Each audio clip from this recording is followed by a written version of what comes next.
Welcome back to Movie Talk, everybody. When it comes to bad movies, there is one particular case for an infamously bad movie that is rather beloved by many, including myself. And today we're going to be talking about it once more. The 1988 David Winters and Neil Sunstorm movie known as Space Mutiny.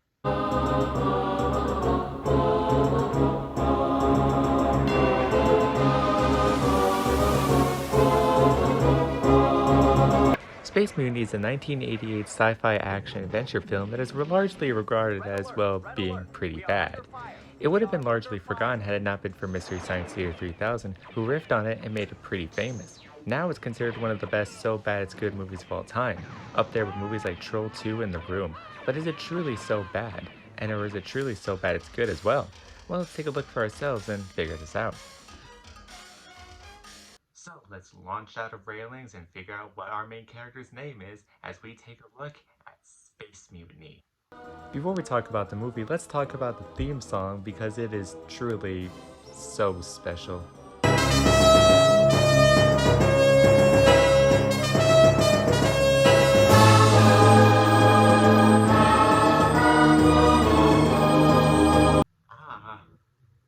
Sounds like a synthesizer is being launched out of a cannon. Ow. The movie truly begins as we get a bit of narration, which you may want to pay attention for because this is bonkers.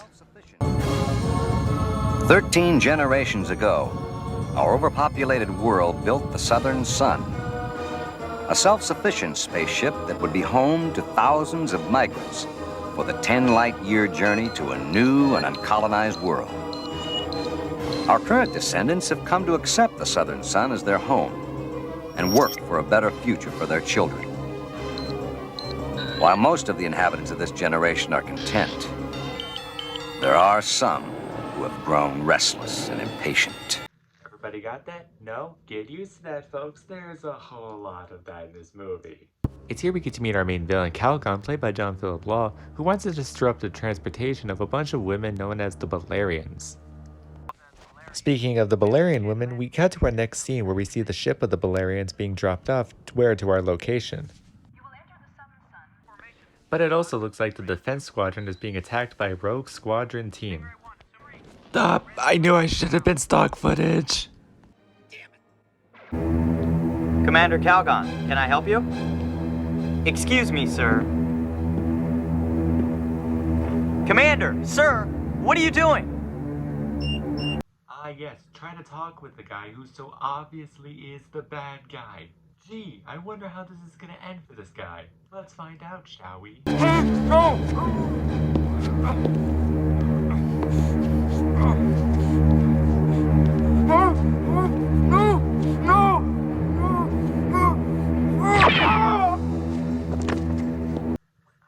Now, well, who could have seen that coming? Anyway, after you're done slapping your head from that stupidity, Calgon decides to blow up the power for our main heroes, so when their ship crashes, it'll explode, killing them.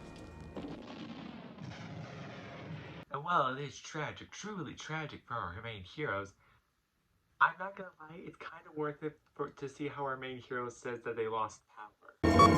Lost power! Lost power! Sounds like he's hiccuping Yosemite Sam. What the heck? Oh, this movie's so stupid. Our main hero teleports back inside, but the professor somehow doesn't and ends up exploding from the ship. No. Now Gilligan will never get off that island. And I'll never get to see Marianne. It's here we finally get a good look at our main hero, Dave Ryder, played by Reb Brown. Oh, wait, did I say Dave Ryder? I'm sorry, silly me. Sure, that's what IMDb calls him and that's what the movie calls him, but we all truly know his real name, right? How did it go again? Lump, beef broth. Touch, rust rod. Reef, blast body. Big, McLarge, huge. There we go. Thank you guys. I almost forgot for a minute there. It's here we meet the professor's daughter, Leah, played by Red Brown's actual wife, Sissy Cameron, who is mad right now at Chad McAlphaface because of the fact that she thinks he let the professor die on purpose. Man, this has all been tragic so far. How do you deal with such tragedy? Well, I guess you could have a full-on dance sequence. Wait, what?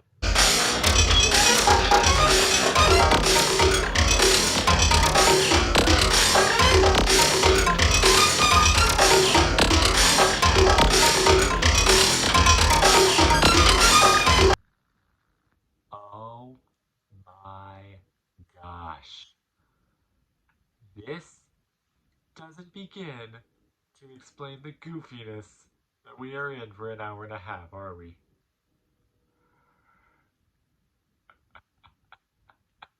Meanwhile, while that's going on, Calgon decides to perform one of the many railing kills that you will see throughout this entire movie.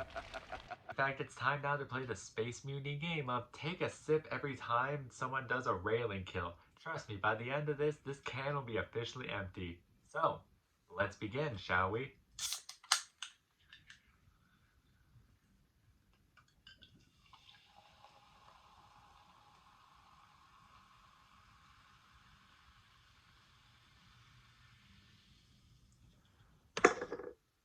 Cheers to you, railing.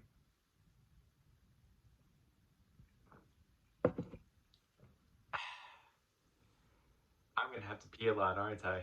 We see our main heroes making up as they notice that Calgon killed someone and decide to go after him in a, well, what I can only describe as a Roomba go-kart, as it's a giant metal cart that just hovers around like,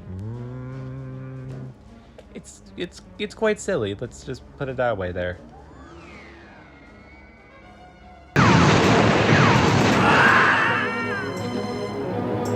It's an ambush!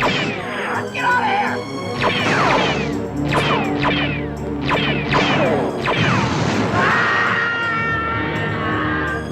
Ah, railing kill. That calls for another drink. Yay.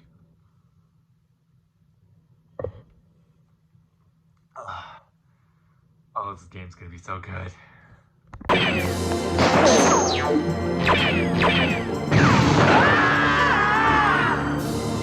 Already again in the next minute? Okay. What is your finish with railings? We now cut to the commanding office where, wait a minute! Didn't we just see you die? Like 5 minutes ago? Am I going crazy? Play the footage back. I knew it. I knew I wasn't going crazy. She was dead. Then how is she alive, doing her job like, oh, do, I didn't just get shot. Was this movie made by morons? Oh, who am I kidding? Yes, it was.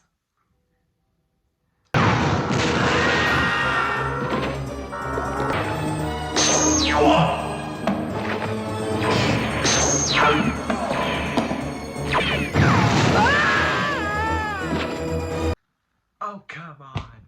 3 railing kills all at once for the next scene. I'll take one big gulp, okay?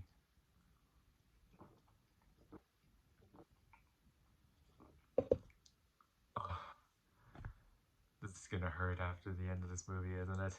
We then get to the next scene where we see the captain of the ship deciding to make Pex McBighuge the new flight commander of the ship.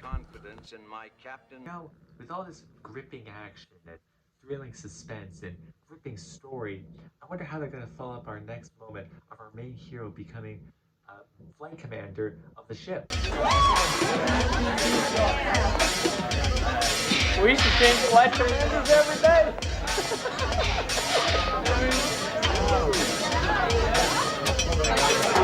Oh, come on! You've got to be kidding me. Another party? You know what? Calgon's right to kill all of you. You all are terrible. I mean, what else is going to be that's so shocking right now?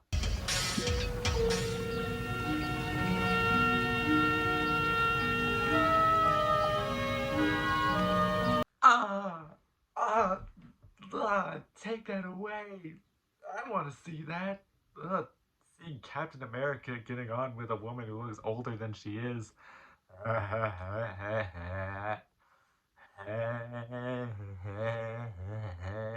Anyway, after done puking for a little bit, we see Calgon decides to take Leia away and torture her for more information. Your Captain America tries to help him go save her, and it's here we actually get some fist-to-fist action instead of just laser effects, and... well...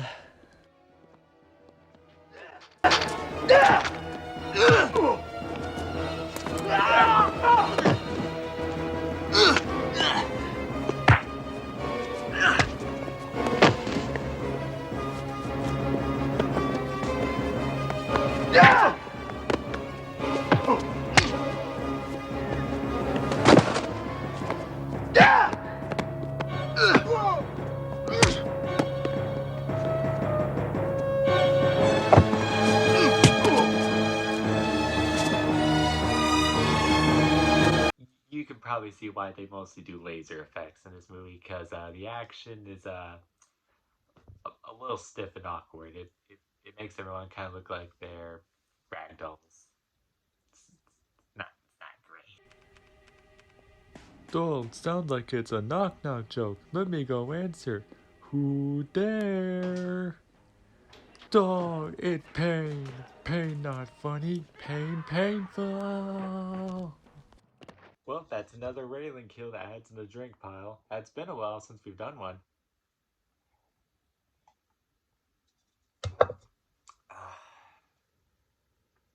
Oh, so much rails. So much rails.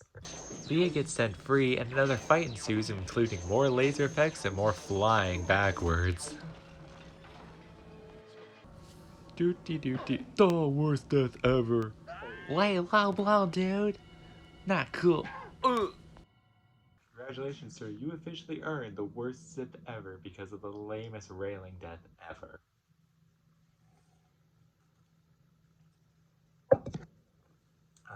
Oh, that was bad. Hang on, let me get a little closer so I can tell you more. You're gonna kill me, Space Mutiny. I'm gonna have to pee constantly all day today after this.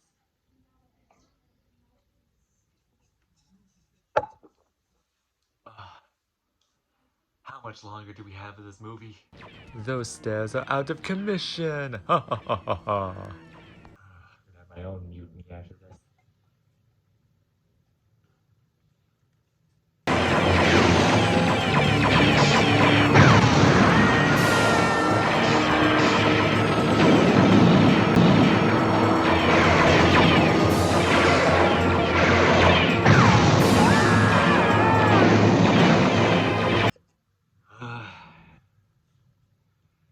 Cheers. Look. Look, it's empty. It's empty. Stop with the railing kills. We need to get another can here. We're gonna have more railing kills. Because if there are, I'm going to squeeze this.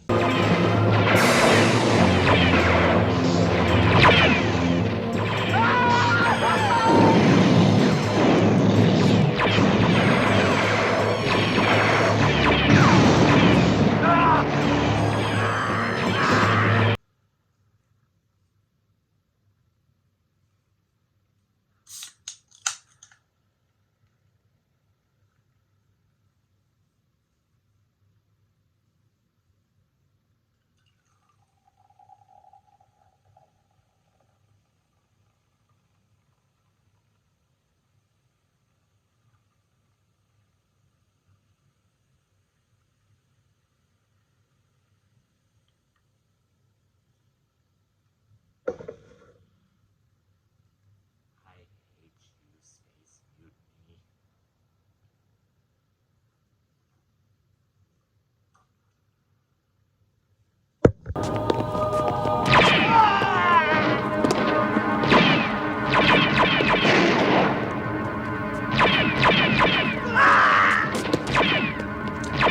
At this point, it could be a parody movie of all the railings. I'm gonna call it Space Railings, the movie. In fact, you know what? I'm gonna make the sequel, Space Mutiny 2.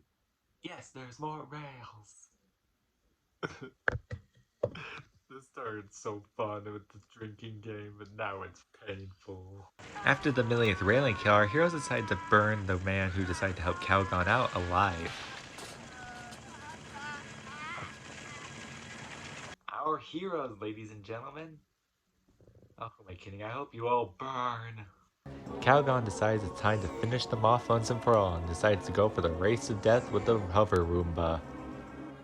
You know, with what I've been through, there's one Mystery Science Theater 3000 clip that always gets me in the right feeling with this movie. And here, folks, I would like to show you that clip right here. Leia, help! Calgon's chasing me! I don't know why that clip just always gets to me.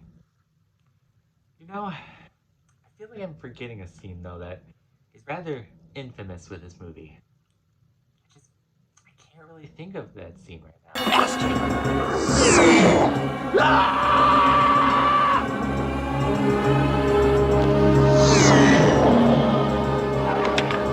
Oh yeah, that scene. You know, with how everything else in this movie is, with how hammy and over the top it is, doesn't that seem just kind of seem a little tame to you just now? Because of just everything else? I don't know. Is it just me? Still great though. Anyway, after our hero passes a space kidney stone, he decides to use the Roomba to blow up Calgon once and for all. Well, I guess that's the end of the movie though. I guess there's not going to be any little twist or anything, like no sequel baiting or anything, right? Right?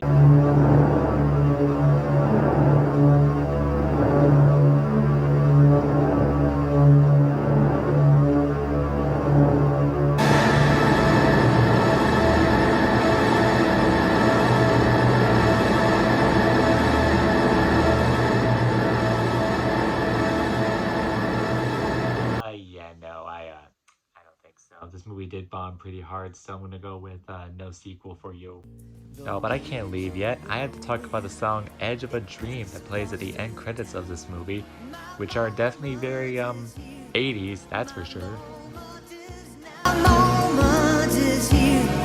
My moment is now. Here I stand on the edge of a dream. The future before me and time in between. Here I am on the edge of a dream. That song can pretty much sum up this movie in a nutshell. It's cheesy, it's corny, it makes no sense whatsoever, it has really bad moments, but I really end up loving it at the end. This movie is just pure fun. This movie is awful, from bad characters to bad storytelling to just plain old ridiculousness, but yet that ends up becoming part of the charm of it. It's so unaware on how silly it is, and thinking it's taking itself way too seriously that it ends up making it so much more fun at the end. This is definitely like movies like Troll 2 or The Room or Birdemic, movies that think they're serious but end up becoming super duper ridiculous at the end. And that's honestly part of the charm. If you've never seen this movie, I'd highly suggest giving it a watch. Even though I showed you lots of the clips, you still will have no idea what's going on and you still will be baffled when you watch this because it is that shocking. And in every way, I think that's its best part. If you haven't seen Space Mutiny, I highly suggest giving it a watch. And with about 1.5 cup of soda done, I think it's time I finally use the bathroom. Well, that's all for now, guys. Until next time, I've been Movie Talker, and let's see if we can find something else more ridiculous than this. I'm sure we can.